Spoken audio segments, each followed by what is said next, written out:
Some people come and tell me, Quran says, La ikrah fid din, there's no compulsion in religion, so why you have to do dawah?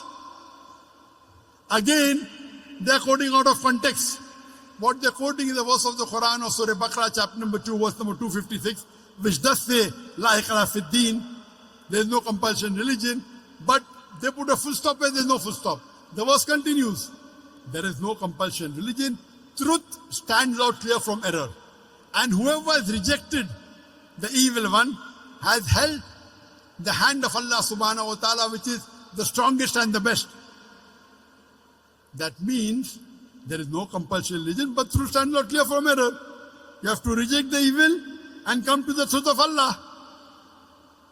You cannot force anyone at the point of the sword or point of the gun and ask him to accept Islam. That's not allowed in Islam.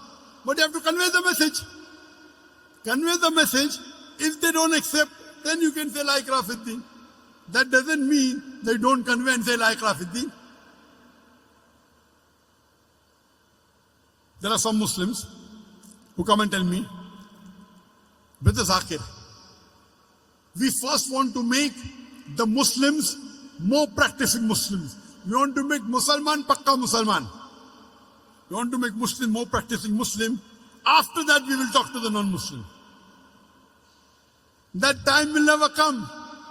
You cannot say I want to make all the Muslims 100% practicing Muslim and then I'll do dawah. That's not what a prophet taught. When you meet a Muslim, if he has mistakes, you correct him. That's called Islam. When you meet a non-Muslim, you do dawah. In the Hajjatul Wida, in the farewell pilgrimage, Hajjatul Wida, in the talk, the khutbah, the Prophet asked the people, did I deliver the message to you, to the Sahabas?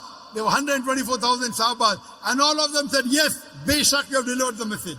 Then he said, all those who are present here, deliver the message to those who are not present here.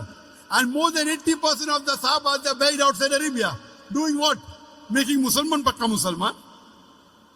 They went to do dawah outside Arabia to deliver the message to the non-Muslims.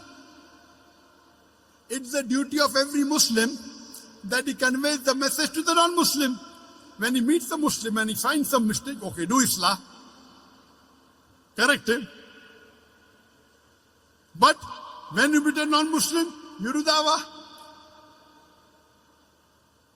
Which is more important? Suppose there are two patients who come to a doctor. One patient has a common cold, the other has a heart attack. Who should he treat first? The patient with a common cold or a patient with a heart attack? Heart attack, correct.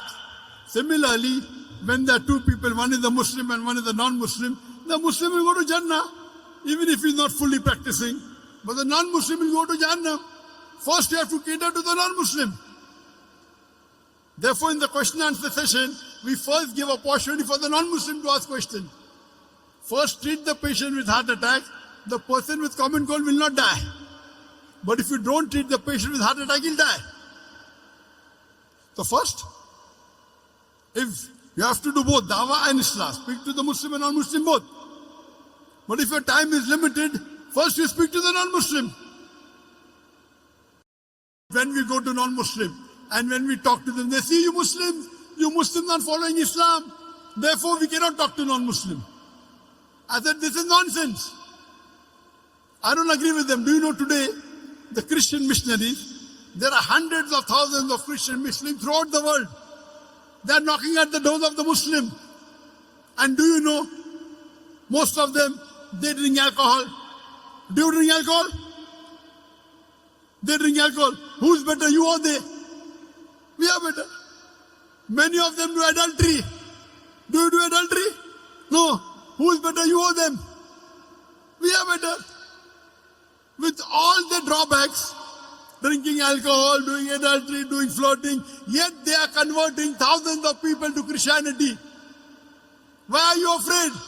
You are only giving excuse for not doing the job. You know why? Doing dawah to a non-Muslim is more difficult. To a Muslim, even if he doesn't like it, he won't retaliate. The non-Muslim will retaliate. So you want the easy way out. Only giving excuses.